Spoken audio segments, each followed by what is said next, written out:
যারা 65+ যাত্রী আছেন, সিনিয়র সিটিজেন আছেন তারা, এবং যারা ডিসেবল আছেন নাগরিক আমাদের, তাদের ক্ষেত্রে মেট্রো রেল এবং রেল দুটি জায়গায় আন্তনগর ট্রেনে আমরা 25% ভাড়া ছাড় দিব।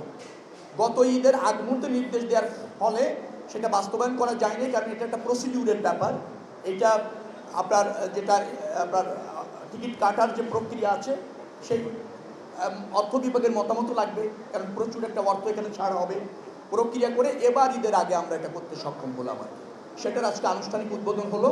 আজ থেকে এই 2 শ্রেণীর নাগরিক 25% ভাড়া পাবেন, আপনার রেয়াত পাবেন, মৌকুব পাবেন অথবা ডিসকাউন্ট পাবেন, যেটুকু এটার জন্য আজকে এখানে আসা আনুষ্ঠানিকভাবে উদ্বোধন। আরেকটা হচ্ছে গতকালকে রাত 12:30টার সময় মাননীয় প্রধানমন্ত্রী আমাকে ফোন করেন এবং তিনি বলেন যে ঈদের সময় যে রাশ হয়, এই রাশের মধ্যে, এই ভিড়ের মধ্যে আমাদের যে নারী যাত্রীরা আছেন, বোনেরা আছেন, মায়েরা আছেন, তাদের রেল চলাচলে প্রচণ্ড টিকিট কাটার পরও চাপ নিতে হয়, উঠা অনেক সময় সম্ভব হয় না, প্রচুর ভিড়। সেটাকে কীভাবে নিবৃত্ত করার জন্য একটা কোর্স প্রত্যেকটা আন্তনগর ট্রেনে রিজার্ভ করা যায় কিনা। তো প্রধানমন্ত্রীকে আমি বললাম যে যেহেতু টিকিট সোল্ড আউট হয়ে গিয়েছে, আমরা প্রত্যেকটা কোচের এবং সিটের টিকিট বিক্রি করে দিয়েছি, সেল হয়ে গিয়েছে, এখন এটা একটু কঠিন হবে। সেই লক্ষ্যে আমি সেতু সচিবকে জানাই।